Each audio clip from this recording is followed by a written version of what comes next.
USA भी असी apply कर सकते हैं, बिना IELTS के अप्लाई कर सकते हैं, या कोई भी एलिजिबल है, चाहे वो 40-45 साल की उम्र का बंदा है वो भी एलिजिबल है, बैचलर्स की है एलिजिबल है कि स्पाउस नाल जा सकता, स्पाउस नाल नहीं असी भेजते, उसका नाल का क्राइटेरिया जरूर है भी F1 F2 इकट्ठा अप्लाई हो। पढ़न वाले हो सिर्फ बजट तो डरते हो, या तुहाडे घरदिਆਂ ਦੀ अफोर्डेबिलिटी नहीं है, तुहानूं पढ़ना चाहते हो एक वड्डे मुल्क दे विच एक चंगी यूनीवर्सिटी दे विच ते बेंचमार्क अब्रॉड दे नाल अज ही संपर्क।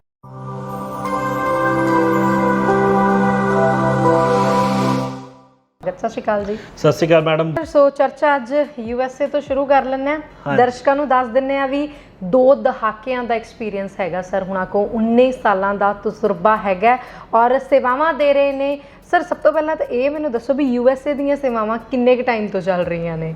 देखो USA बहुत सारे कंसलटेंट्स प्रमोट करन लग गए, बट असी सीजनल कंसलटेंट नहीं है भी जिहड़ी कंट्री चली तो उन्होंने प्रमोट करन लग पई। तकरीबन 2003 ਦੇ ਵਿੱਚ मैं अपना करियर शुरू किया तो उदों तो ही असी जिहड़ा आ USA ਦਾ स्टडी वीज़ा प्रमोट करते आए हैं तो परमात्मा ने बहुत मेहर बख्शी है कि काफ़ी सारे सक्सैस ਜਿਹੜਾ ਅਸੀਂ ਪ੍ਰਾਪਤ ਕੀਤਾ ਹੈ, ਕਾਫੀ ਸਕਸੈਸਫੁਲ ਸਟੂਡੈਂਟਸ ਜਿਹੜੇ ਆ ਉਹ ਅੱਜ USA ਦੇ ਵਿੱਚ ਪੱਕੇ ਤੌਰ ਤੇ ਵੀ ਰਹਿ ਰਹੇ ਨੇ। ਸੋ ਬਹੁਤ ਜ਼ਿਆਦਾ ਵੱਡਾ ਐਕਸਪੀਰੀਅੰਸ USA ਨੂੰ ਲੈ ਕੇ ਬੈਂਚਮਾਰਕ ਅਬਰੋਡ ਦਾ परमप्रीत भाटिया दा। कोई US नहीं कर रहा सी उदों तो US शुरू किया और US कंटीन्यूसली उसे ही तादाद दे विच चलदा रहा है। तुहाडे मन च बहुत सारे सवाल होणगे, तुसीं कमेंट करके या फिर इन्हां नंबर्स से कॉल करके अपने सवाल साडे तो पुछ सकदे हो। सर अज दे टाइम दे विच बहुत सालां बाद ये टाइम आया कि पंजे दे पंजे वड्डे मुल्क ओपन ने, ऐसे च बच्चा भी कन्फ्यूज है कि मैं कित्थे जावां। कंसलटेंटां नूं ये भी किसी तरीके नाल आपदियां जेबां भर देखो मैडम मुल्क सारे पहला तो ही ओपन सीगे, बट कोविड तो बाद एक सिचुएशन इदां दी आई बच्चों ਲਈ चोन करना औखा हो गया। कई कंट्रीज़ के बॉर्डर्स बंद सी, जिवें असीं आस्ट्रेलिया की गल कर लीए, USA की गल कर लीए अपॉइंटमेंट्स ओपन नहीं सीगियां, कैनेडा की गल कर लीए तो फाइलां अप्लाई हो रही सी पर फ्लाइटां नहीं सी हो रही, जो वीज़ाज आ रहे सी फिर विच टाइम आया फ्लाइटां होनियां शुरू होईयां। बड़ी ਸਕੂਨ ਦੀ ਸਾਨੂੰ ਕਹਿੰਦੇ ਆ ਕਿ ਉਹ ਮਿਲ ਰਿਹਾ ਸੀਗਾ ਕਿ ਰਾਹਤ ਮਿਲ ਰਹੀ ਸੀ ਕਿ ਕਿਸੇ ਕੰਟਰੀ ਨੇ ਖੋਲਤਾ, ਕਦੀ ਕਿਸੇ ਕੰਟਰੀ ਨੇ ਖੋਲਤਾ। ਅੱਜ ਕਾਫੀ ਕੰਟਰੀਆਂ ਕਾਫੀ ਮੁਲਕ ਓਪਨ ਨੇ, ਵੱਡੀਆਂ ਕੰਟਰੀਆਂ ਦੀ ਤੁਸੀਂ ਗੱਲ ਕਰ ਲਓ, UK ਅੱਜ ਓਪਨ ਹੈ, ਅੱਜ ਆਸਟ੍ਰੇਲੀਆ ਓਪਨ ਹੈ, ਅੱਜ ਅਸੀਂ ਕੈਨੇਡਾ ਦੀ ਗੱਲ ਕਰ ਲਈ ਉਹ ਓਪਨ ਹੈ, USA ਓਪਨ ਹੈ। ਬਟ ਇੱਕ ਟਰਨਿੰਗ ਪੁਆਇੰਟ ਸਾਡੇ ਲਈ ਵੀ ਇਹ ਹੁਣ ਮੇਜਰ ਆਇਆ ਕਿ ਜਦੋਂ USA ਬੱਚਿਆਂ ਦੇ ਵਿੱਚ ਪ੍ਰਚਲਿਤ ਹੋ ਗਿਆ ਕਿ USA ਵੀ ਅਸੀਂ ਅਪਲਾਈ ਕਰ ਸਕਦੇ ਹਾਂ, ਬਿਨਾਂ IELTS ਦੇ ਅਪਲਾਈ ਕਰ ਸਕਦੇ ਹਾਂ। ਮੈਂ ਜਿਹੜੀ ਤੁਸੀਂ ਇਸ ਟਾਕ ਸ਼ੋਅ ਦੇ ਵਿੱਚ ਗੱਲਾਂ ਕਰਨੀਆਂ ਉਹ ਮੈਂ ਪਹਿਲਾਂ ਹੀ ਕਵਰ ਅਪ ਕਰਨਾ ਚਾਹਾਂਗਾ ਕਿ ਤੁਸੀਂ ਗੱਲ ਕਰਨੀ ਹੈ ਐਲੀਜੀਬਿਲਿਟੀ ਕ੍ਰਾਈਟੇਰੀਆ, ਕੋਈ ਵੀ ਐਲੀਜੀਬਲ ਹੈ, ਚਾਹੇ ਉਹ 40-45 ਸਾਲ ਦੀ ਉਮਰ ਦਾ ਬੰਦਾ ਆ ਉਹ ਵੀ ਐਲੀਜੀਬਲ ਹੈ, ਬੈਚਲਰਸ ਕੀਤੀ ਹੈ ਐਲੀਜੀਬਲ ਹੈ। अगर तुसी कहो जी IELTS नहीं कर पा रहे या हो नहीं पा रही, या बहुत सारे बच्चे कैनेडा या आस्ट्रेलिया तो नहीं अप्लाई कर पा रहे कि IELTS बैंड घट है, वो सारे एलिजिबल ने। फिर आप गल कर लीए कि स्पाउस नाल जा सकता, स्पाउस नाल नहीं असी भेजते, उसका नाल का क्राइटेरिया जरूर है भी F1 F2 इकट्ठा अप्लाई हो सकता है। एक बार F1 वीज़ा लग जाए उस तो बाद बच्चा जाके अपनी यूनीवर्सिटी ज्वाइन कर ले, मेन जो एप्लीकेंट है असी F2 ते स्पाउस नूं ते बच्चों नूं भी अप्लाई करवा सकते हैं। ठीक है। सो फिर अगे गल आ जाती है कि जी उत्थे पक्के होने का तरीका, वो सारियां गल्लां ब्रीफ दे विच हुण असीं चर्चा कर लैंदे आ। सब तो पहली जिहड़ी गल है अगले मैं ये गल तां कर रहा कि तुसीं क्वेश्चन आही पुछने दे विच शो लंघा देना भी शो च आपां नूं अगले क्वेश्चन पुछे तो आप बड़ी बड़ी गल कर चुके हैं, तुहाडे चैनलों के उपर भी असीं गल कर चुके। बिल्कुल सही गल है। USA जाना है, जरूरी नहीं है कि डोंकी ला के या 2 नंबर के राही USA जाओगे, 1 नंबर च बहुत वधिया तरीके नाल तुसीं USA जा सकते हो। और सर स्पाउस की तुसीं गल कीती है, स्पाउस तो शुरुआत कर लैंदे आ। स्पाउस तो भी पहला एक होर गल कर लैंदे आ, कंट्री कंपैरिजन करना चाहूँगी। लोग कैनेडा और USA दोनों का जिहड़ा तालमेल करने की कोशिश करते हैं, क्यों करते हैं, क्यों लगता है और कि ये तालमेल सही भी है कि नहीं? देखो कैनेडा हमेशा तो ना कहिए, जदों दे असीं पिछले 5-7 सालों की गल कर लिए तो अहम रहा है, क्योंकि कैनेडा दे विच जिहड़ा भी स्टूडेंट जाता है उत्थे पक्का हुंदा है, उहदी फैमिली भी पिछे चले जाती है, अगर उहदी मैरिज हो जाती है तो उहदी भी फैमिली चले जाती है। सो एक बंदा जाके काफ़ी जनियां नूं खिंच सकता है। बट कैनेडा तो समझ लो IELTS बच्चा करता ही कैनेडा जाने वास्ते पिया। पंजाब की असी अगर देसी मार्केट की गल कर लीए, पिंडा की मार्केट की गल कर लीए, आस्ट्रेलिया भी नहीं सुनना चाहते, वो कैनेडा ही सुनना चाहते हैं कि IELTS करना है क्योंकि कैनेडा जाना है। ठीक है, किसी बच्चों को पैरामीटर्स भी नहीं पता होंगे। कई बार वीज़ा उन्होंने IELTS कर लिया, वीज़ा लग गया, उन्होंने दसना पैंदा भी तेरा आ भरावा कॉलेज आ ते आ तेरा कोर्स आ। ठीक है, असी वो बस ये सोचते हैं भी असी IELTS कर लिया तो असीं कैनेडा जाना है, तो कैनेडा जाके असीं ट्रक ते बहना है। सो ये पंजाब हरियाणे के स्टूडेंट की मैंटेलिटी है ਜਦ ਕਿ ਕੈਨੇਡਾ ਦੇ ਵਿੱਚ ਵੀ ਬਹੁਤ ਚੰਗੇ ਕੋਰਸਿਸ ਆ ਜਿਹੜੇ ਤੁਸੀਂ ਅਗਰ ਕਰਦੇ ਹੋ ਤਾਂ ਤੁਸੀਂ ਆਪਣੀ ਜ਼ਿੰਦਗੀ ਨੂੰ ਬਹੁਤ ਵਧੀਆ ਵਾਈਟ ਕਾਲਰ ਜੌਬ ਵੱਲ ਲੈ ਕੇ ਜਾ ਸਕਦੇ ਹੋ। ਠੀਕ ਹੈ। ਦੂਜੀ ਕੰਪੈਰੀਜ਼ਨ ਹੁਣ ਆਪਾਂ ਕਰਦੇ, ਤੁਸੀਂ ਕੰਪੈਰੀਜ਼ਨ ਦੀ ਗੱਲ ਕੀਤੀ ਕਿ USA ਦੇ ਨਾਲ। USA ਦੇ ਵਿੱਚ ਕੀ ਹੈ ਕਿ USA ਤੁਸੀਂ ਪਹਿਲੀ ਗੱਲ ਹੈ ਕਿ ਕੈਨੇਡਾ ਅੱਜ 6.5 ਬੈਂਡ ਮੰਗਣ ਲੱਗ ਪਿਆ, 6E 'ਚ ਮੰਗਣ ਲੱਗ ਗਿਆ।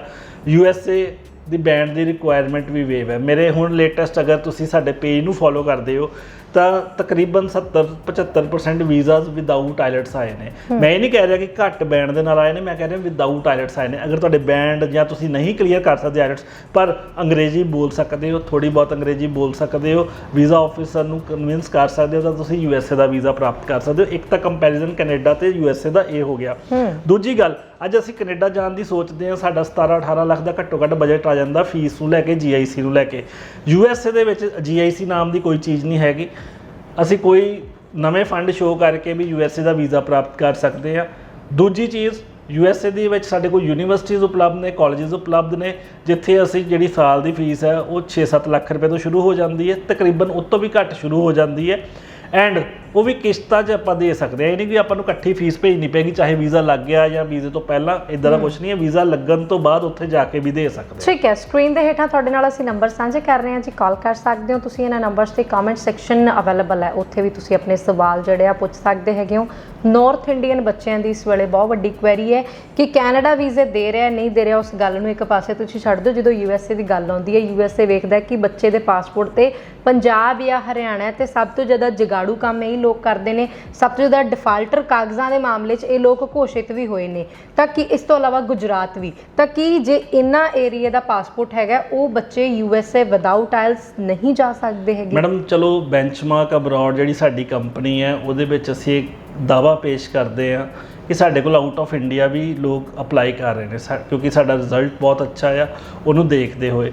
ਪਰ ਮੈਕਸਿਮਮ ਫਿਰ ਵੀ ਅਸੀਂ ਕਹੀਏ ਕਿ 80-90% ਸਾਡੇ ਕੋਲ ਜਿਹੜਾ ਸਟੂਡੈਂਟ ਹੈ ਉਹ ਪੰਜਾਬ ਹਰਿਆਣੇ ਤੋਂ ਹੀ ਹੈ ਤੇ ਉਹੀ ਵੀਜ਼ਾ ਪ੍ਰਾਪਤ ਕਰ ਰਿਹਾ। ਜਿਹੜੇ ਅਸੀਂ ਵੀਜ਼ੇ ਆਪਣੇ ਪੇਜ ਤੇ ਅਪਡੇਟ ਕਰਦੇ ਹਾਂ, ਅਸੀਂ YouTube ਚੈਨਲ ਰਾਹੀਂ ਦਿਖਾਉਂਦੇ ਹਾਂ, ਉਹਨਾਂ ਬੱਚਿਆਂ ਦੀ ਟੈਸਟੀਮੋਨੀਅਲਸ ਦਿਖਾਉਂਦੇ ਹਾਂ, ਉਹ ਸਾਰੇ ਪੰਜਾਬ ਹਰਿਆਣੇ ਨੂੰ ਬਿਲੋਂਗ ਕਰਦੇ ਆ, ਨਾ ਕਿ ਕਿਤੇ ਹੋਰ। ਇਹ ਕੋਈ ਵਿਤਕਰਾ ਨਹੀਂ ਹੈਗਾ ਕਿ ਪੰਜਾਬ ਵਾਲੇ ਨੂੰ ਵੀਜ਼ਾ ਨਹੀਂ ਮਿਲੇਗਾ। ਠੀਕ ਹੈ। ਤੁਸੀਂ ਜੇਕਰ ਜੈਨੂਇਨ ਹੈਗੇ ਹੋ, ਪੜ੍ਹਾਈ ਤੁਹਾਡੀ ਜੈਨੂਇਨ ਹੈਗੀ ਹੈ, ਤੁਸੀਂ ਆਪਣੀ ਗੱਲ ਨੂੰ ਜੈਨੂਇਨ ਤਰੀਕੇ ਨਾਲ ਰੱਖ ਸਕਦੇ ਹੋ, ਤਾਂ ਤੁਸੀਂ ਵੀਜ਼ਾ ਲੈ ਸਕਦੇ ਹੋ। ਮਨ 'ਚੋਂ ਐਸੀਆਂ ਗੱਲਾਂ ਕੱਢ ਦਿਓ ਕਿ ਵੀਜ਼ਾ ਨਹੀਂ ਮਿਲੇਗਾ। ਪਹਿਲੇ ਸਵਾਲ ਤੇ ਆਉਣੀ ਹੈ, ਸਪਾਊਸ ਦੀ ਗੱਲ ਕਰ ਲੈਂਦੇ ਆ। ਸਪਾਊਸ ਕਿਵੇਂ ਐਲੀਜੀਬਲ ਹੈ, ਜਾ ਸਕਦੇ ਨੇ, ਕਿਵੇਂ ਜਾ ਸਕਦੇ ਨੇ? ਦੇਖੋ ਜੀ, ਸਪਾਊਸ ਦੀ ਐਜੂਕੇਸ਼ਨ ਕਿੰਨਾ ਕੁ ਮੈਟਰ ਕਰਦੀ ਹੈ? ਤੁਸੀਂ ਆਸਟ੍ਰੇਲੀਆ ਦੀ ਗੱਲ ਨਾ ਕਰੋ ਕਿ ਸਪਾਊਸ ਦੀ ਐਜੂਕੇਸ਼ਨ ਕੀ ਮੈਟਰ ਕਰਦੀ ਹੈ। ਨਾਰਮਲੀ ਚਲੋ ਮੈਂ ਜਿਹੜਾ ਕੰਪੈਰੀਜ਼ਨ ਤੁਹਾਨੂੰ ਦੇਣ ਲੱਗਾ ਆ, ਅੱਜ ਮੈਂ ਹੁਣ ਆਸਟ੍ਰੇਲੀਆ ਦਾ ਨਾਮ ਲੈ ਲਿਆ ਕਿ ਉੱਥੇ ਸਪਾਊਸ ਦੀ ਐਜੂਕੇਸ਼ਨ ਮੰਗੀ ਜਾਂਦੀ ਹੈ। ਬੇਸਿਕਲੀ ਉਹ ਤਾਂ ਮੰਗੀ ਜਾਂਦੀ ਹੈ ਕਿ ਇਹ ਦੇਖਣ ਲਈ ਕਿ ਉਹਨਾਂ ਦੀ ਕੰਟਰੈਕਚੁਅਲ ਮੈਰਿਜ ਤਾਂ ਨਹੀਂ ਹੈ। ਰਾਈਟ। ਬੇਸਿਕਲੀ ਤੁਸੀਂ ਵੀ ਪੜ੍ਹੇ ਲਿਖੇ ਹੋ, ਇੱਕ ਪੜ੍ਹਾ ਲਿਖਿਆ ਇਨਸਾਨ ਅਗਰ ਆਪਣੇ ਲਈ ਲਾਈਫ ਪਾਰਟਨਰ ਲੱਭੇਗਾ ਤਾਂ ਉਹ ਇੱਕ ਪੜ੍ਹਿਆ ਲਿਖਿਆ ਲਾਈਫ ਪਾਰਟਨਰ ਲੱਭੇਗਾ। ਇੱਕ ਮਾਸਟਰਸ ਕੀਤੀ ਲੜਕੀ ਜਾਂ ਇੱਕ ਬੈਚਲਰਸ ਕੀਤੀ ਲੜਕੀ ਕਿਉਂ ਇੱਕ 10th ਫੇਲ ਦੇ ਨਾਲ ਵਿਆਹ ਕਰਾਏਗੀ? ਬਿਲਕੁਲ। ਸੋ ਇਹ ਇੱਕ ਜਿਹੜਾ ਕੁਐਸਚਨ ਮਾਰਕ ਹੁੰਦਾ ਆ ਆਸਟ੍ਰੇਲੀਆ ਦੀ ਅੰਬੈਸੀ ਦੇ ਵਿੱਚ। ਪਰ ਇੱਥੇ ਉਹਨਾਂ ਵੀਰਾਂ ਨੂੰ ਖੁਸ਼ਖਬਰੀ ਹੈ ਕਿ ਜਿਨ੍ਹਾਂ ਦੀ ਵਾਈਫ ਪੜ੍ਹੀ ਲਿਖੀ ਹੈ ਤੇ ਉਹ USA ਜਾਣਾ ਚਾਹੁੰਦੇ ਨੇ, ਉਹਨਾਂ ਦੀ ਭਾਵੇਂ ਕੋਈ ਵੀ ਐਜੂਕੇਸ਼ਨ ਨਾ ਹੋਏ, ਪੰਜਾਬੀ ਦੇ ਵਿੱਚ ਇੰਟਰਵਿਊ ਦੇ ਕੇ ਉਹ F2 ਵੀਜ਼ਾ ਪ੍ਰਾਪਤ ਕਰ ਸਕਦੇ ਨੇ। F2 ਵੀਜ਼ਾ ਸਪਾਊਸ ਵੀਜ਼ਾ ਬਿਲਕੁਲ ਜੀ। ਉਹਦੇ 'ਚ ਫੰਡ ਕਿੱਦਾਂ ਦੇ ਚਾਹੀਦੇ ਹੋਣਗੇ? ਦੇਖੋ, ਫੰਡਸ ਦਾ ਕੋਈ ਰੌਲਾ ਨਹੀਂ ਹੈਗਾ, ਨਵੇਂ ਫੰਡਸ ਵੀ ਚੱਲਦੇ ਨੇ। ਸਿਰਫ ਜਿਹੜੀ ਇੰਟਰਵਿਊ 'ਚ ਤੁਹਾਨੂੰ ਜਿਹੜਾ ਵੀਜ਼ਾ ਆਫਿਸਰ ਨੂੰ ਤੁਸੀਂ ਕਨਵਿੰਸ ਕਰ ਸਕਦੇ ਹੋ ਕਿ ਅਸੀਂ ਇੱਕ ਐਫਲੂਐਂਟ ਫੈਮਿਲੀ ਨੂੰ ਬਿਲੋਂਗ ਕਰਦੇ ਹਾਂ, ਸਾਡੇ ਘਰਦਿਆਂ ਦੀ ਚੰਗੀ ਇਨਕਮ ਹੈ। ਜੇ ਪਹਿਲਾਂ ਸਪਾਊਸ ਨੇ ਵੀਜ਼ਾ ਲਿਆ ਤਾਂ ਉਹਨੂੰ ਵੀ ਇਹ ਦੱਸਣਾ ਪਊਗਾ ਕਿ ਮੇਰਾ ਸਪਾਊਸ ਜਾਂ ਮੇਰੀ ਇਨ-ਲॉज ਫੈਮਿਲੀ ਜਿਹੜੀ ਹੈ ਉਹ ਕੈਪੇਬਲ ਇਨਫ ਹੈ ਕਿ ਸਪਾਂਸਰ ਕਰਨ ਲਈ, ਉਹਨਾਂ ਦੀ ਇਨਕਮ ਅੱਛੀ ਹੈ। ਫਿਰ ਜਦੋਂ ਮੇਨ ਜਿਹੜਾ ਸਪਾਊਸ ਐਪਲੀਕੈਂਟ ਜਾਂਦਾ, ਮੇਨ ਐਪਲੀਕੈਂਟ ਦੇ ਜਾਣ ਤੋਂ ਬਾਅਦ ਉਹਨੂੰ ਵੀ ਵੀਜ਼ਾ ਆਫਿਸਰ ਨੂੰ ਕਨਵਿੰਸ ਕਰਨਾ ਪਏਗਾ ਕਿ ਪਿੱਛੇ ਮੇਰੇ ਮਾਪਿਆਂ ਦੀ ਇਨਕਮ ਚੰਗੀ ਹੈ, ਮੈਂ ਉੱਥੇ ਕੰਮ ਨਹੀਂ ਕਰਾਂਗਾ, ਮੈਂ ਸਿਰਫ ਆਪਣੇ ਸਪਾਊਸ ਨੂੰ ਸਪੋਰਟ ਕਰਾਂਗਾ ਉੱਥੇ ਡਿਪੈਂਡੈਂਟ ਵੀਜ਼ੇ ਜਾ ਕੇ। ਠੀਕ ਹੈ। ਸੋ ਵੀਜ਼ਾ ਮਿਲਦਾ ਹੈ। ਠੀਕ ਹੈ। ਪਰਮਪ੍ਰੀਤ ਸਰ, ਬਹੁਤ ਸਾਰੇ ਸਟੂਡੈਂਟ ਨੇ ਜਿਹੜੇ ਫੇਸਬੁੱਕ ਦੇ ਉੱਪਰ ਕਮੈਂਟ ਕਰਕੇ ਪੁੱਛਦੇ ਨੇ, ਟੀਵੀ ਸ਼ੋਅ ਦੇ ਦੌਰਾਨ ਕਾਲ ਕਰਕੇ ਇਹ 'ਚ ਸਵਾਲ ਉਹਨਾਂ ਦਾ ਆਮ ਤੌਰ ਤੇ ਰਹਿੰਦਾ ਵੀ USA ਚਲੋ ਤੁਸੀਂ ਕਹਿੰਦੇ ਹੋ ਵੀਜ਼ਾ ਤਾਂ ਦੇ ਦੂਗਾ, ਸ਼ੋਅ ਦੇਖ ਕੇ ਕਹਿ ਤਾਂ ਵੀ ਵੀਜ਼ਾ ਦੇ ਦੂਗਾ, ਪਰ USA ਜਾ ਕੇ ਪੜ੍ਹਾਈ ਕਰਕੇ ਤੁਹਾਨੂੰ ਵਾਪਸ ਆਉਣਾ ਪਏਗਾ। USA ਕਿਸੇ ਵੀ ਤਰ੍ਹਾਂ ਦੀ ਕੋਈ ਵੀ ਸੈਟਲਮੈਂਟ ਆਪਸ਼ਨ ਨਹੀਂ ਦਿੰਦਾ। ਦੇਖੋ ਮੈਡਮ, ਮੈਂ ਹੁਣ ਇਹਦੇ 'ਚ ਫਿਰ ਉਹੀ ਗੱਲਾਂ ਆ ਜਾਂਦੀਆਂ ਨੇ, ਕੰਪੈਰੀਜ਼ਨ ਸਟੂਡੈਂਟ ਨੇ ਕਰਨਾ ਆ, ਕਿੰਨੇ ਵੀਜ਼ੇ ਲਗਵਾਏ ਨੇ, ਕਿੰਨਾ ਦਾ ਐਕਸਪੀਰੀਅੰਸ ਹੈ, ਕਿਹੜਾ ਕੰਸਲਟੈਂਟ ਆਪ ਪੜ੍ਹਿਆ ਲਿਖਿਆ ਆ। ਇਹ ਨਹੀਂ ਕਿ ਕੋਈ ਵੀ ਕੰਸਲਟੈਂਟ ਉਹਨਾਂ ਨੂੰ ਜੋ ਵੀ ਗੁੰਮਰਾਹ ਕਰ ਰਿਹਾ ਉਹਨਾਂ ਦੀਆਂ ਗੱਲਾਂ ਦੇ ਵਿੱਚ ਆ ਜਾਓ। ਪਹਿਲੀ ਗੱਲ ਆ, ਮੈਨੂੰ ਕਈ ਵਾਰੀ ਕਿਸੇ ਸਟੂਡੈਂਟ ਦਾ ਮੈਨੂੰ ਬੜੀ ਖਿੱਚ ਚੜ੍ਹਦੀ ਹੈ ਜਦੋਂ ਕੋਈ ਸਟੂਡੈਂਟ ਫੋਨ ਕਰਦਾ ਆ ਜੋ ਸਾਨੂੰ ਸੁਣਨ 'ਚ ਮਿਲਿਆ ਜੀ ਇੱਦਾਂ, ਸਾਨੂੰ ਸੁਣਨ 'ਚ ਮਿਲਿਆ ਉੱਦਾਂ। ਮੈਂ ਕਹਿੰਦਾ ਕੌਣ? ਮੇਰੇ ਮਾਸੀ ਜੀ ਨੇ ਕਿਹਾ ਸੀ, ਮੇਰੇ ਫੁੱਫੜ ਜੀ ਨੇ ਕਿਹਾ ਸੀਗਾ, ਉਹ ਕੰਸਲਟੈਂਟ ਨੇ। ਹਾਂ, ਫਿਰ ਕਈ ਕੰਸਲਟੈਂਟ ਜਿਹੜੇ ਨਵੇਂ ਕੰਸਲਟੈਂਟ ਜਿਨ੍ਹਾਂ ਨੂੰ ਕੋਈ ਐਕਸਪੀਰੀਅੰਸ ਨਹੀਂ, ਉਹ ਗੱਲਾਂ ਇੱਦਾਂ ਦੀਆਂ ਕਰਦੇ ਨੇ ਅੱਜ ਯੂਕੇ ਨੂੰ ਲੈ ਕੇ ਕਿ ਯੂਕੇ ਜਾ ਕੇ ਜੀ ਪੱਕਾ ਨਹੀਂ ਹੋ ਸਕਦੇ, USA ਜਾ ਕੇ ਪੱਕਾ ਨਹੀਂ ਹੋ ਸਕਦੇ। ਮੈਂ ਕਹਿੰਦਾ ਜੀ ਜੇ ਤੁਸੀਂ ਪੜੋਗੇ ਤਾਂ ਤੁਹਾਡੇ ਅਗਲੇ ਰਸਤੇ ਖੁੱਲਣਗੇ। ਕੋਈ ਵੀ ਕੰਟਰੀ ਨੂੰ, ਹਰ ਕੰਟਰੀ ਨੂੰ ਪੜ੍ਹੇ ਲਿਖੇ ਲੋਕ ਚਾਹੀਦੇ ਹੁੰਦੇ ਨੇ। ਅੱਜ ਮੈਨੂੰ ਆਪਣੇ ਆਫਿਸ ਦੇ ਵਿੱਚ ਪੜ੍ਹੇ ਲਿਖੇ ਸਟਾਫ ਦੀ 15-16 ਬੰਦਿਆਂ ਦੀ ਲੋੜ ਹੈ। ਮੈਂ ਇੰਡੀਆ ਤੋਂ ਨਹੀਂ ਪੂਰੀ ਕਰ ਪਾ ਰਿਹਾ ਜੀ। ਸੋ ਜਿਹੜੀਆਂ ਬਾਹਰਲੀਆਂ ਕੰਟਰੀਆਂ ਉੱਥੇ ਵੀ ਆਫਿਸਿਸ ਨੇ, ਉਹਨਾਂ ਨੂੰ ਵੀ ਲੋੜ ਹੈ ਪੜ੍ਹੇ ਲਿਖੇ ਬੰਦਿਆਂ ਦੀ। ਅਗਰ ਚਾਹੇ ਸੌਫਟਵੇਅਰ ਕੰਪਨੀ ਹੈ, ਚਾਹੇ ਕੋਈ ਮੈਡੀਕਲ ਦਾ ਹਸਪੀਟਲ ਹੈ ਜਾਂ ਕੋਈ ਵੀ ਆਰਗੇਨਾਈਜੇਸ਼ਨ ਹੈ, ਹਰ ਕਿਸੇ ਨੂੰ ਪ੍ਰੋਫੈਸ਼ਨਲਸ ਦੀ ਲੋੜ ਹੈ। ਤੁਸੀਂ ਆਪਣੀ ਪੜ੍ਹਾਈ ਤਾਂ ਪੂਰੀ ਕਰੋ। ਤੁਸੀਂ ਜਾ ਕੇ ਟਰੱਕ ਡਰਾਈਵਰੀ ਕਰੋਗੇ ਤੇ ਫਿਰ ਕਹੋਗੇ ਜੀ ਅਸੀਂ ਉੱਥੇ ਪੱਕੇ ਹੋ ਜਾਈਏ। ਆਪਣੇ ਸਟੂਡੈਂਟ ਵੀਜ਼ੇ ਤੇ ਗਏ ਸੀਗੇ, ਅਸੀਂ ਬੈਚਲਰ ਇਨ ਕਮਰਸ ਲੈ ਕੇ ਗਏ ਸੀ, ਉਹ ਤਾਂ ਅਸੀਂ ਕੀਤੀ ਨਹੀਂ। ਬੈਚਲਰ ਇਨ ਬਿਜ਼ਨਸ ਐਡਮਿਨਿਸਟ੍ਰੇਸ਼ਨ ਲੈ ਕੇ ਗਏ ਸੀ, ਉਹ ਨਹੀਂ ਕੀਤੀ। ਮਾਸਟਰ ਇਨ ਕਰਿਕੂਲਮ ਐਜੂਕੇਸ਼ਨ ਲੈ ਕੇ ਗਏ ਸੀ, ਉਹ ਨਹੀਂ ਕੀਤੀ। ਤੇ ਅਸੀਂ ਤਾਂ ਟਰੱਕ ਚਲਾਇਆ ਆ ਤੇ ਹੁਣ ਸਾਨੂੰ USA ਪੱਕਾ ਨਹੀਂ ਕਰਦਾ ਪਿਆ, ਉਹ ਤਾਂ ਫਿਰ ਕਰੇਗਾ ਨਹੀਂ ਜੀ। ਜਿੰਨਾ ਵੱਡਾ ਮੁਲਕ ਓਨਾ ਜ਼ਿਆਦਾ ਖਰਚਾ, ਬਿਲਕੁਲ ਜੀ। ਓਨਾ ਹੀ ਵੱਡੇ ਪੱਧਰ ਤੇ ਫੀਸ ਸਟਰਕਚਰ ਦਾ ਫਰਕ ਹੈ। ਨਹੀਂ, ਇੱਥੇ ਤੁਸੀਂ ਬਹੁਤ ਗਲਤ ਹੋ ਜੀ, ਇਦਾਂ ਕੁਝ ਨਹੀਂ ਹੈਗਾ। ਇੱਕ ਬਹੁਤ ਵੱਡੀ ਮਿੱਥ ਹੈ ਕਿ ਪਤਾ ਨਹੀਂ ਅੱਧਾ ਪੰਜਾਬ ਇਸੇ ਲਈ ਅਪਲਾਈ ਨਹੀਂ ਕਰਦਾ ਅਮਰੀਕਾ, ਕਿ ਅਮਰੀਕਾ ਦਾ ਖਰਚਾ ਬਹੁਤ ਆ। ਇੱਕ ਤਾਂ ਮਿੱਥ ਬਣ ਗਈ ਕਿਉਂਕਿ ਕੰਧਾ ਟੱਪਣ ਵਾਲੇ 45 ਲੱਖ ਲੈਣ ਲੱਗ ਗਏ ਕਿ ਅਮਰੀਕਾ ਜੇ ਬੱਚੇ ਨੂੰ ਭੇਜਣਾ ਤਾਂ 45 ਲੱਖ ਰੁਪਇਆ ਲੱਗੇਗਾ। ਫਿਰ ਆ ਗਿਆ ਜੀ ਅਮਰੀਕਾ ਵੱਡਾ ਮੁਲਕ ਹੈ, ਉੱਥੇ ਦੀਆਂ ਯੂਨੀਵਰਸਿਟੀਜ਼ ਦੀ ਫੀਸ ਬਹੁਤ ਜ਼ਿਆਦਾ। ਨੋ ਡਾਊਟ ਜਿਹੜੀਆਂ ਯੂਨੀਵਰਸਿਟੀਜ਼ ਉੱਥੇ ਚਾਹੇ ਉਹ ਪ੍ਰਾਈਵੇਟ ਨੇ ਚਾਹੇ ਉਹ ਪਬਲਿਕ ਨੇ, ਜਿਹੜੀ ਬੜੀ ਹਾਈਲੀ ਰੈਂਕਡ ਹੈ। ਪਹਿਲੀ ਗੱਲ ਆਪਣੇ ਪੰਜਾਬ 'ਚ ਬੱਚੇ ਨਹੀਂ ਮਿਲਦੇ। ਮੈਂ ਉਦੋਂ ਸੈਸ਼ਨ ਲੈ ਰਿਹਾ ਸੀਗਾ, ਮੈਂ ਕਿਹਾ ਸੌਰੀ ਟੂ ਸੇ, ਮੇਰੇ ਕੋਲ 70 ਬੱਚੇ ਬੈਠੇ ਸੀ, ਮੈਂ ਸੈਸ਼ਨ ਲੈ ਰਿਹਾ ਸੀ। ਮੈਂ ਕਿਹਾ ਸੌਰੀ ਟੂ ਸੇ, ਤੁਹਾਡੇ 'ਚ ਇੱਕ ਵੀ ਬੱਚਾ ਜਿਹੜਾ ਆ USA ਲਈ ਐਲੀਜੀਬਲ ਨਹੀਂ ਹੈ। ਅਸੀਂ ਤੁਹਾਡੀ ਇੰਟਰਵਿਊ ਦੀ ਪ੍ਰੈਪਰੇਸ਼ਨ ਕਰਵਾ ਰਹੇ ਹਾਂ, ਅਸੀਂ ਯੂਨੀਵਰਸਿਟੀ ਚੰਗੀਆਂ ਲੱਭ ਕੇ ਤੁਹਾਡਾ ਦਾਖਲਾ ਕਰਾ ਰਹੇ ਹਾਂ, ਪਰ ਤੁਹਾਡੇ 'ਚੋਂ ਕੋਈ ਵੀ ਜਿਹੜਾ USA ਦਾ ਕੈਂਡੀਡੇਟ ਨਹੀਂ ਹੈਗਾ। ਠੀਕ ਹੈ, ਕਿਉਂਕਿ ਪੰਜਾਬ ਹਰਿਆਣਾ ਦਾ ਬੱਚਾ ਸਿਰਫ ਇਹ ਸੋਚਦਾ ਆ ਕਿ ਸਾਡੇ ਮਾਪੇ ਪੈਸਾ ਲਾ ਰਹੇ ਆ, ਕੰਸਲਟੈਂਟ ਨੇ ਪੈਸੇ ਲੈਣੇ ਆ ਤੇ ਸਾਨੂੰ ਕੁਝ ਵੀ ਨਾ ਕਰਨਾ ਪਵੇ, ਸਾਨੂੰ ਸਿੱਧਾ ਜਹਾਜ਼ 'ਚ ਬਿਠਾ ਦਿਓ, ਪੱਕੀਆਂ ਪਕਾਈਆਂ ਮਿਲ ਜਾਣ, ਬੁਰਕੀ ਤੋੜਨ ਦੀ ਲੋੜ ਵੀ ਨਾ ਪਵੇ। ਪਰ ਐਸਾ ਪੋਸੀਬਲ ਨਹੀਂ ਹੈ। ਐਫਰਟ ਤੁਹਾਨੂੰ ਲਾਉਣੇ ਬਹੁਤ ਜ਼ਿਆਦਾ ਜ਼ਰੂਰੀ ਹੋਣਗੇ। ਚਲੋ ਜੇ ਇੰਨੀ ਜ਼ਿਆਦਾ ਫੀਸ ਹੀ ਇੰਨੀ ਜ਼ਿਆਦਾ ਨਹੀਂ ਹੈਗੀ ਕਿ ਫੀਸ ਨੂੰ ਪੇ ਕਰਨ ਦੇ ਫੀਸ ਦੀ ਗੱਲ ਫੇਰ ਵਿੱਚ ਰਹਿ ਗਈ। ਫੀਸ ਬਹੁਤ ਘੱਟ ਹੈ। ਕੁਝ ਯੂਨੀਵਰਸਿਟੀਜ਼ ਬਹੁਤ ਅੱਛੀਆਂ, ਇਹ ਨਹੀਂ ਕਿ ਹਮੇਸ਼ਾ ਚੰਗੀ ਯੂਨੀਵਰਸਿਟੀ ਦੀ ਫੀਸ ਬਹੁਤ ਜ਼ਿਆਦਾ ਹੁੰਦੀ। ਕੁਝ ਯੂਨੀਵਰਸਿਟੀਜ਼ ਬਹੁਤ ਘੱਟ ਫੀਸ ਤੇ ਬੱਚਿਆਂ ਨੂੰ ਲੈ ਰਹੀਆਂ। ਅਗਰ ਅਸੀਂ ਵੱਡੀਆਂ ਕੰਟਰੀਆਂ ਦੀ ਤੁਸੀਂ ਸ਼ੁਰੂ ਤੋਂ ਗੱਲ ਕਹੀ, ਤੁਸੀਂ ਅੱਜ UK ਦੀ ਗੱਲ ਕਰ ਲਓ। UK ਦੇ ਵਿੱਚ ਅਗਰ ਬੱਚਾ ਬੈਚਲਰਸ ਕਰਨ ਜਾ ਰਿਹਾ ਹੈ, ਤਕਰੀਬਨ ਉਹਦਾ 16-17 ਲੱਖ ਰੁਪਏ ਦਾ ਖਰਚਾ ਆਉਂਦਾ ਆ ਸਾਲ ਦੀ ਫੀਸ ਪਾ ਕੇ। ਅਗਰ ਉਹ ਕੈਨੇਡਾ ਪੜ੍ਹਨ ਜਾ ਰਿਹਾ, ਉਹੀ ਗੱਲ ਕਰਾਂ ਡਿਪਲੋਮਾ ਕਰਨ ਜਾ ਰਿਹਾ, 17-18 ਲੱਖ ਰੁਪਇਆ ਖਰਚਾ ਆਉਂਦਾ। ਅਗਰ USA ਦੀ ਗੱਲ ਕਰ ਲਈਏ ਤਾਂ ਬੈਚਲਰਸ ਬੱਚਾ ਕਰਨ ਜਾ ਰਿਹਾ, ਸਾਲ ਦੀ ਫੀਸ ਉਹਦੀ $6,000 ਵੀ ਹੋ ਸਕਦੀ ਹੈ, $7,000 ਵੀ ਹੋ ਸਕਦੀ ਹੈ। ਸੋ ਉਹ ਤਰੀਕੇ ਕੀ ਨੇ, ਕਿਹੜੇ ਕੰਸਲਟੈਂਟਸ ਕੋਲੋਂ ਯੂਨੀਵਰਸਿਟੀਆਂ ਜਾਂ ਕਾਲਜਿਸ ਪਏ ਨੇ ਤੇ ਕਿਵੇਂ ਉੱਥੇ ਜਾ ਕੇ ਪੜ੍ਹਿਆ ਜਾ ਸਕਦਾ ਹੈ। ਜੇ ਤੁਸੀਂ ਪੜ੍ਹਨ ਵਾਲੇ ਹੋ, ਸਿਰਫ ਬਜਟ ਤੋਂ ਡਰਦੇ ਹੋ ਜਾਂ ਤੁਹਾਡੇ ਘਰਦਿਆਂ ਦੀ ਅਫੋਰਡੇਬਿਲਟੀ ਨਹੀਂ ਹੈ ਤੁਹਾਨੂੰ ਇੰਨੇ ਵੱਡੇ ਬਜਟ 'ਚ ਪੜ੍ਹਾਉਣ ਦੀ, ਪਰ ਪੜ੍ਹਨਾ ਚਾਹੁੰਦੇ ਹੋ ਇੱਕ ਵੱਡੇ ਮੁਲਕ ਦੇ ਵਿੱਚ, ਇੱਕ ਚੰਗੀ ਯੂਨੀਵਰਸਿਟੀ ਦੇ ਵਿੱਚ, ਤੇ ਬੈਂਚਮਾਰਕ ਅਬਰੋਡ ਦੇ ਨਾਲ ਅੱਜ ਹੀ ਸੰਪਰਕ। ਬਿਲਕੁਲ, ਨੰਬਰ ਸਾਂਝੇ ਕਰ ਰਹੇ ਹਾਂ ਜੀ ਤੁਹਾਡੇ ਨਾਲ, ਤੁਸੀਂ ਕਾਲ ਕਰ ਸਕਦੇ ਹੋ, ਸਵਾਲ ਆਪਣੇ ਪੁੱਛ ਸਕਦੇ ਹੋ। ਦਰਸ਼ਕਾਂ ਦੇ ਮਨ 'ਚ ਇਹ ਵੀ ਸਵਾਲ ਹੁੰਦਾ ਹੈ ਵੀ ਸਰ ਅਕਸਰ ਕਹਿੰਦੇ ਨੇ ਵੀ ਇੱਕ ਟਾਈਮ ਦੇ ਉੱਪਰ ਜਦੋਂ ਤੁਸੀਂ ਅਪਲਾਈ ਕਰਨਾ ਹੈ ਤਾਂ I-20 ਘੱਟੋ ਘੱਟ 3 ਤੋਂ 4 ਕਾਲਜਸ ਜਾਂ ਯੂਨੀਵਰਸਿਟੀ ਤੋਂ ਮੰਗਵਾਓ। ਉੱਥੇ ਬੱਚੇ ਆਪਣਾ ਪੱਖ ਰੱਖਦੇ ਨੇ ਵੀ ਅਸੀਂ ਜਦੋਂ ਜਾਣਾ ਇੱਕ ਕਾਲਜ ਜਾਂ ਯੂਨੀਵਰਸਿਟੀ ਦੇ ਵਿੱਚ ਹੈ ਤਾਂ ਅਸੀਂ ਆਪਣੇ ਪੈਸੇ ਜਾਂ ਸਮਾਂ ਕਿਉਂ ਬਰਬਾਦ ਕਰੀਏ। ਦੇਖੋ, ਵੀਜ਼ਾ ਆਫਿਸਰ ਨਾਰਮਲੀ ਇਹ ਪੁੱਛਦੇ ਨੇ ਵੀ ਤੁਹਾਡੇ ਕੋਲ ਕਿੰਨੀਆਂ ਯੂਨੀਵਰਸਿਟੀ ਤੁਸੀਂ ਅਪਲਾਈ ਕੀਤੀਆਂ, ਕਿੰਨਿਆਂ ਦੇ ਤੁਹਾਡੇ ਕੋਲ I-20s ਨੇ। ਉਹ ਦੇਖਣਾ ਚਾਹੁੰਦੇ ਨੇ ਕਿ ਤੁਸੀਂ ਇੱਕ ਜਿੱਦਾਂ ਕਿ ਭੇਡ ਚਾਲ ਜੀ ਚੱਲੀ ਹੋਈ ਹੈ, ਕਾਫੀ ਕੰਸਲਟੈਂਟਸ ਦੇ ਕੋਲ ਕਾਫੀ ਰਿਪਰੈਜ਼ੈਂਟੇਟਿਵ ਹੋ ਜਾਂਦੇ ਨੇ ਕਿ ਜਿਨ੍ਹਾਂ ਦੇ ਕੋਲ ਇੱਕ ਅੱਧਾ ਕਾਲਜ ਆ, ਉਹ ਪ੍ਰਮੋਟ ਕਰ ਰਹੇ ਨੇ ਤੇ ਉਹ ਜਾ ਕੇ ਉਹ ਵੰਡ ਦਿੰਦੇ ਨੇ ਤੇ ਬੱਚਿਆਂ ਨੂੰ I-20 ਕਾਲਜ ਦੀ ਦੇ ਦਿੱਤੀ ਜਾਂਦੀ ਹੈ। ਜਾਂ ਅਗਰ ਯੂਨੀਵਰਸਿਟੀ ਦੀ ਦਿੱਤੀ ਜਾਂਦੀ ਹੈ ਵਿਦਆਊਟ IELTS ਦੀ ਮੈਂ ਗੱਲ ਕਰਨ ਲੱਗਾ, ਜੇ ਯੂਨੀਵਰਸਿਟੀ ਦੀ ਦਿੱਤੀ ਜਾਂਦੀ ਹੈ ਉੱਥੇ ESL ਪ੍ਰੋਗਰਾਮ ਲਿਖਿਆ ਹੁੰਦਾ ਵੀ ਪਹਿਲਾਂ ਤੁਸੀਂ ਜਾ ਕੇ ਉੱਥੇ ਅੰਗਰੇਜ਼ੀ ਪੜ੍ਹੋਗੇ ਫਿਰ ਮੇਨ ਪ੍ਰੋਗਰਾਮ ਦੇ ਵਿੱਚ ਜਾਓਗੇ, ਉੱਥੇ ਵੀਜ਼ਾ ਨਹੀਂ ਆਣਾ ਭਰਾਵੋ। ਠੀਕ ਹੈ, ਐਵੇਂ ਧੋਖੇ ਦਾ ਸ਼ਿਕਾਰ ਨਾ ਹੋਵੋ। ਪੈਸੇ ਤੁਸੀਂ ਉਨੇ ਹੀ ਖਰਚਦੇ ਪਿਓ, ਜੇ ਕੰਸਲਟੈਂਟ ਦੀ ਭਾਲ ਕਰਨ 'ਚ ਗਲਤੀ ਕਰਦੇ ਪਿਓ ਤਾਂ ਤੁਸੀਂ ਆਪਣੇ ਕੈਰੀਅਰ ਦੇ ਨਾਲ ਖਿਲਵਾੜ ਕਰਦੇ ਪਿਓ। ਇੱਕ ਚੰਗੇ ਕੰਸਲਟੈਂਟਸ ਨੂੰ ਅਗਰ ਆਪਣੀ ਫਾਈਲ ਦਿੰਦੇ ਹੈਗੇ ਹੋ, ਮੈਂ ਇਹ ਨਹੀਂ ਕਹਿੰਦਾ ਕਿ ਬੈਂਚਮਾਰਕ ਅਬਰੋਡ ਜਾਂ ਅਮਰੀਕਾ ਦਾ ਕੰਮ ਕਰਦਾ, ਮੇਰੇ ਹੋਰ ਸੱਜਣ ਭਰਾ ਬੜੇ ਕੰਮ ਕਰਦੇ ਹੋਣਗੇ, ਪਰ ਇਹ ਜਾ ਕੇ ਜ਼ਰੂਰ ਤਫਤੀਸ਼ ਕਰੋ ਕਿ ਉਹਨਾਂ ਦੇ ਕਿੰਨੇ ਵੀਜ਼ਾਸ ਆਏ ਤੇ ਉਹ ਕੀ ਗਾਈਡੈਂਸ ਦੇ ਰਹੇ ਆ, ਕੀ ਤੁਹਾਨੂੰ ਕਈ ਸਹੀ ਪ੍ਰੋਗਰਾਮ ਸੁਜੈਸਟ ਕਰ ਰਹੇ ਆ, ਸਹੀ ਯੂਨੀਵਰਸਿਟੀ ਸੁਜੈਸਟ ਕਰ ਰਹੇ ਆ, ਕੀ ਉਹਨਾਂ ਨੇ ਦਾਖਲੇ ਕਰਾਏ ਆ, ਉਹਨਾਂ ਨੇ ਵੀਜ਼ੇ ਲਵਾਏ ਆ।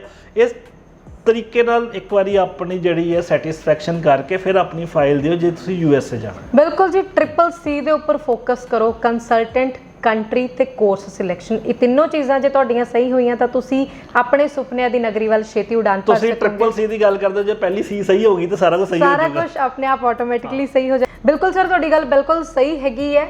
ਬਹੁਤ ਸਾਰੇ ਕੰਸਲਟੈਂਟ ਨੇ ਉਹ ਬੱਚਿਆਂ ਨੂੰ ਇੱਕ ਚੀਜ਼ ਹੋਰ ਗਾਈਡ ਕਰਦੇ ਆ ਵੀ ਤੁਸੀਂ ਕੈਨੇਡਾ ਤੋਂ ਰਿਫਿਊਜ਼ ਹੋ ਗਏ ਹੋ, ਕੋਈ ਗੱਲ ਨਹੀਂ, ਚੁੱਪ ਕਰਕੇ ਦੂਜੀ ਕੰਟਰੀ 'ਚ ਅਪਲਾਈ ਕਰ ਲਓ।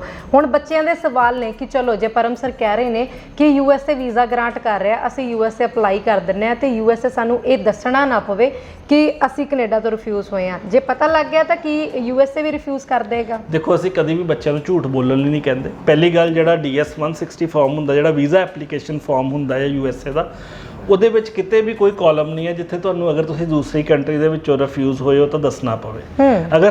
ਅਗਰ ਤੁਸੀਂ USA ਤੋਂ ਪਹਿਲਾਂ ਰਿਫਿਊਜ਼ ਹੋਏ ਹੋ ਤਾਂ ਮੈਂਸ਼ਨ ਕਰਨਾ ਪੈਂਦਾ ਆ। ਠੀਕ ਹੈ।